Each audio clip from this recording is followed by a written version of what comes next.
Muchas gracias por estar de nuevo en Polos Opuestos. En nuestro último programa entrevistamos al doctor Jaime Castro, que es uno de los notables de un grupo plural que lideró a partir de argumentos el no. Y aquí él perdió una apuesta, porque en la última pregunta le dijimos, bueno, ¿y cómo van a quedar? Y él pensó que el no quedaba a 10 del sí, que ganaría el sí. Pues la sorpresa que yo creo que tuvimos todos los colombianos, para decirnos la verdad, es muy grande. Y fue que ganó el no. ¿Para usted fue una sorpresa? Claro, porque aquí usted perdió una apuesta, pero ganó el no, ¿no? Sin duda alguna fue una sorpresa. Este tsunami político no lo esperaba nadie. Bueno, fracasaron las encuestadoras estruendosamente.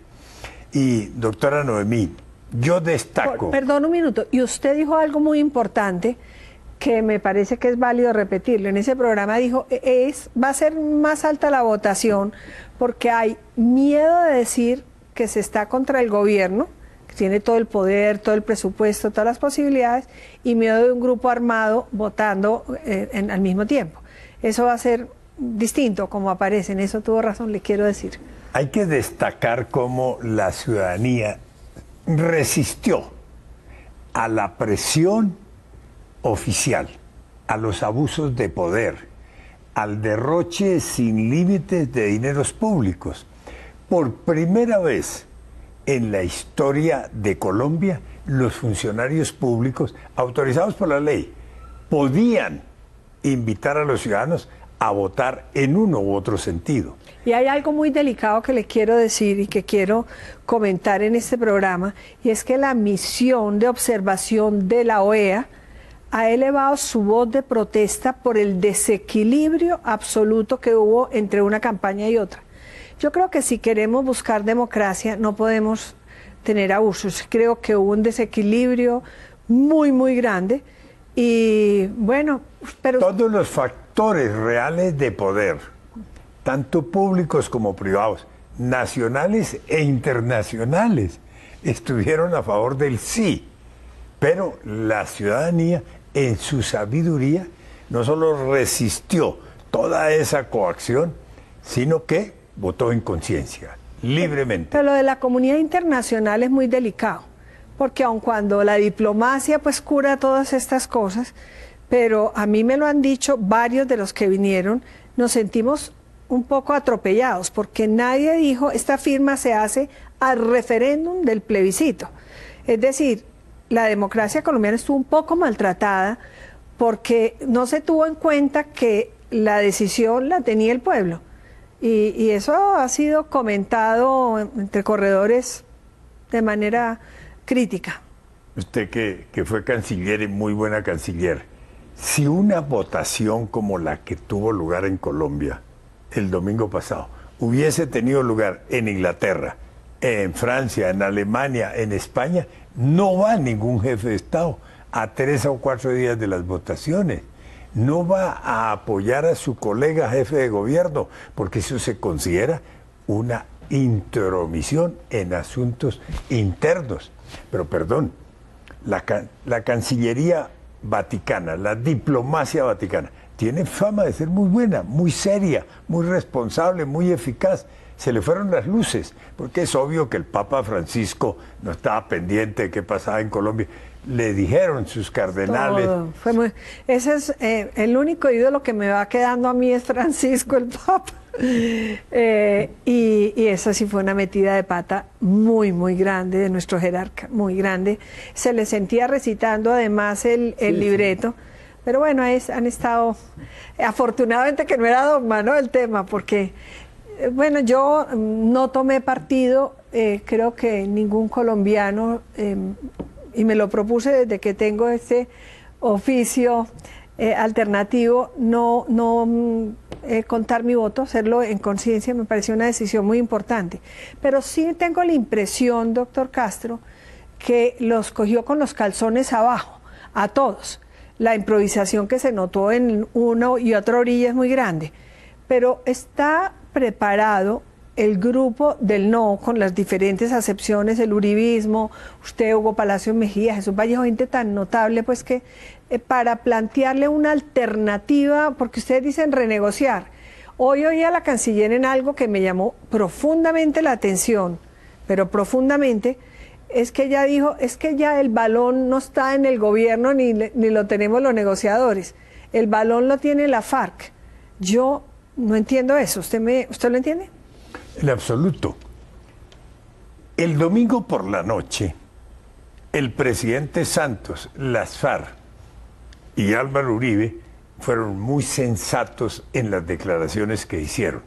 Dijeron lo que tenían que decir. Ha habido un veredicto popular, hay necesidad de un gran acuerdo político nacional, de un pacto político nacional que reoriente el proceso y sobre todo que lo nacionalice, que lo vuelva una política de Estado, porque en las urnas quedó claro que el 50% de la ciudadanía respaldaba el proceso y su documento final, el llamado acuerdo, pero el 50% no lo respaldaba. Esa exclusión fue casi que lo definitivo, ¿no? Que hizo fracasar este primer acuerdo. Sin duda alguna. Entonces, nacionalizar el proceso, volverlo política de Estado. Pero ojo, esa declaración de la señora canciller, a mi juicio es equivocada, pero puede estar reflejando el vacío político que se ha producido en estas últimas 48 horas, porque el gobierno fue derrotado, pero las derrotas se convierten en oportunidades para reorientar el proceso en este caso. Pero eso exige que el gobierno lidere el proceso. Eso no lo pueden liderar las FARC. Inclusive tampoco la oposición. Pero es que el gobierno, tarea del gobierno. Claro, es que el gobierno le toca a partir del domingo representar ya no solamente su parte, sino representar a todos los colombianos e incluirlos. De modo que desde el domingo le toca liderar la posibilidad del ajuste del acuerdo, que ojalá se salve, porque todos queremos pues que haya un acuerdo. Usted ha utilizado una palabra exacta, el ajuste del acuerdo, la renegociación. El gobierno ha guardado silencio, ha dicho pacto político, acuerdo político, pero eso puede ser bien para decirnos, para efectos de ejecutar el acuerdo, de lo que llaman la implementación del acuerdo, para dictar las leyes y las reformas constitucionales que requieran. No, el mandato popular es renegociar el acuerdo, tal como, y la Corte Constitucional inclusive dijo, suscribir un nuevo acuerdo si fuera necesario, pero el gobierno no ha hecho esa definición, la tiene que hacer de cara a la nación. El pacto político tiene como propósito renegociar el acuerdo o suscribir uno nuevo, si hay hubiera lugar. Y hay un segundo vacío de parte del gobierno.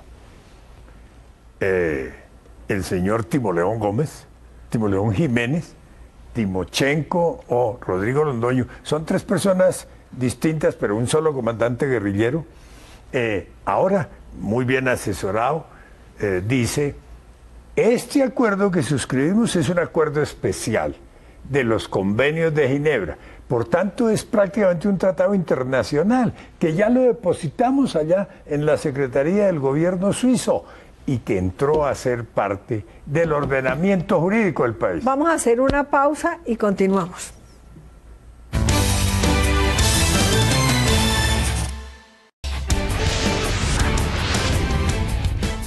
Bueno, Jaime, entonces ya está depositado el acuerdo especial.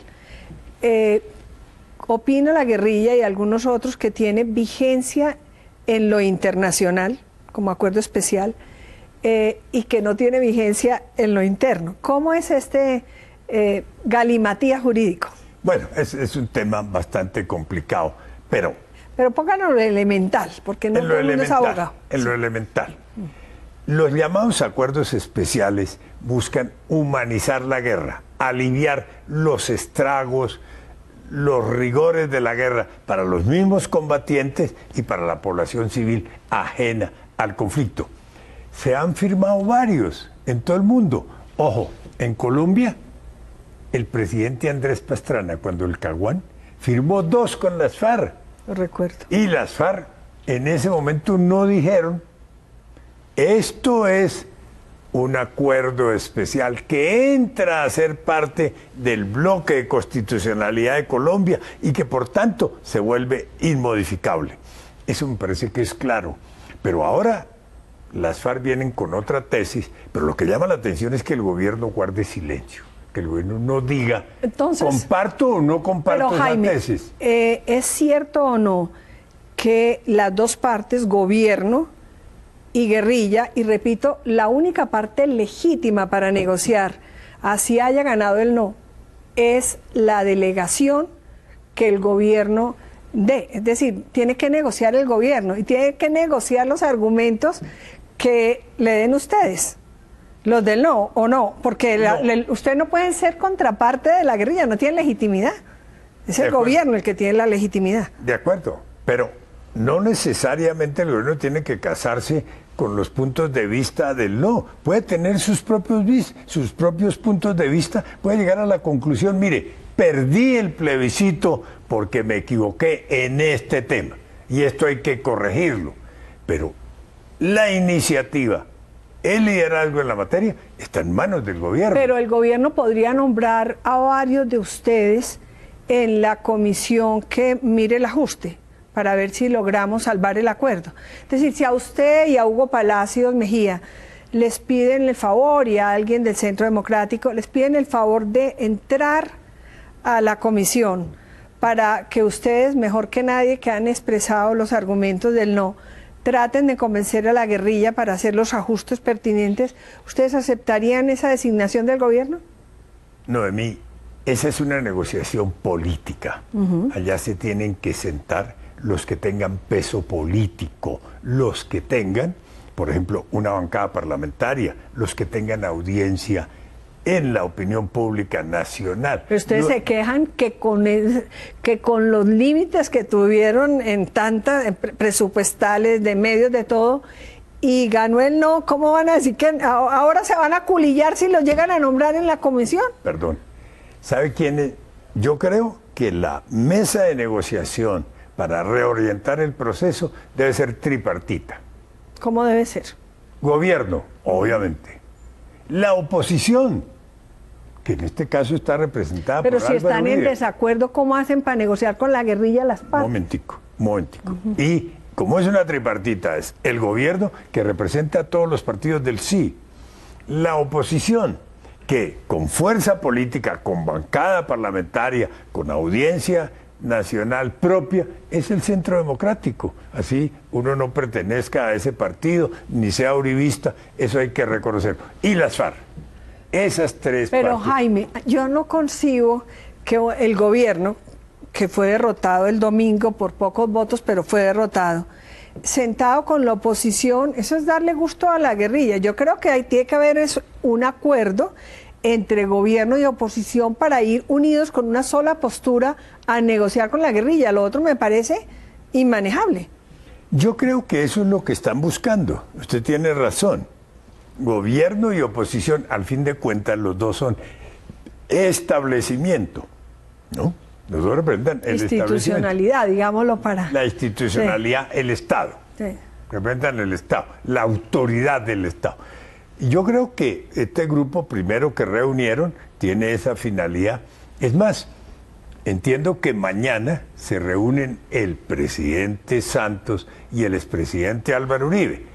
Y el ideal sería que coincidan y presenten los dos el mismo punto de vista, pero en la mesa, para que el proceso esté nacionalizado. Usted que fue embajador en Inglaterra, hay que sentar a los conservadores y a los lauristas. Claro, con el IRA. Claro, pero lo que es muy difícil, siempre ha sido prácticamente imposible, es una negociación a tres bandas.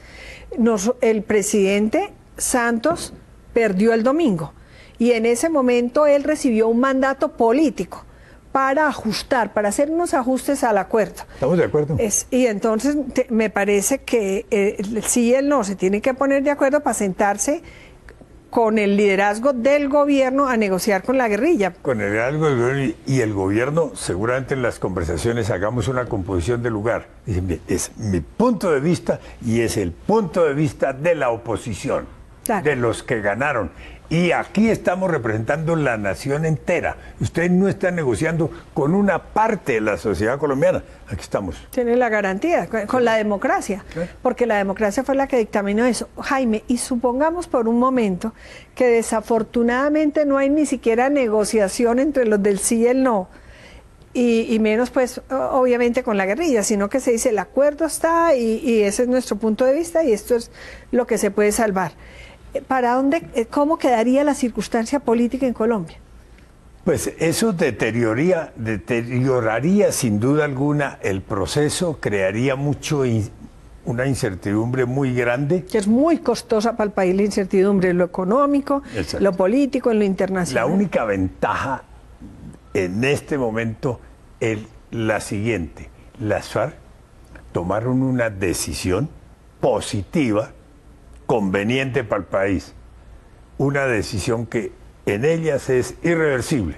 Quemaron las naves, no somos más organización rebelde en armas, dejamos de ser guerrilla, somos partido político legal. Eso me parece que es el mayor logro del proceso y se parte de ese hecho, que sin duda alguna cuenta pero bajo bastante. Unas condiciones diferentes.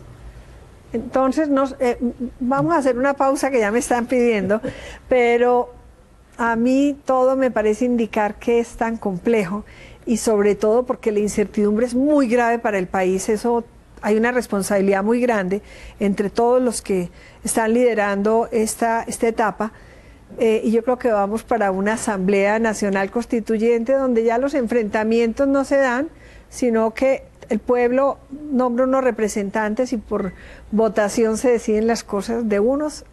Cuando termine la pausa, desarrollamos ese punto.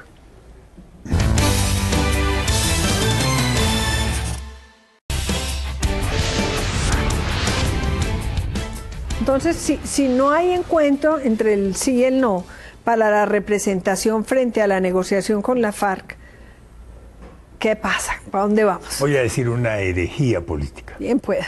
Las FARC tienen interés en que Álvaro Uribe se siente en la mesa de negociación. Eso es elemental, eso no es una herejía, es una obviedad. Recuerden lo siguiente: Timochenko hace unos meses le dirigió una carta pública a Álvaro Uribe. No digo que elogiosa, pero reconociéndolo como su contendor, su contraparte, que los había combatido duramente, que ellos también lo habían combatido, pero que eso era historia del pasado, que era el momento de la paz. Venga usted, presidente, aquí, a la mesa de negociaciones. Segundo punto, que parece menor: Álvaro Leiva es una persona muy cercana a las FARC y Álvaro Leiva insiste en la presencia de Álvaro Uribe en la mesa de negociaciones. Y usted acaba de anotar algo muy importante: la salida político-institucional en la Asamblea Constituyente. Claro. Y en la Asamblea Constituyente coinciden las FARC y el Centro Democrático. De tiempo atrás. No es ahora en esta coyuntura. Jaime, hay una pregunta que se nos va a acabar el tiempo. A mí me parece que de la oportunidad que usted hablaba frente a lo que resultó el domingo, es que el ELN no venga con una negociación lentísima y remotísima, sino sentarlo en la misma mesa, porque es que si no esto va a ser eterno.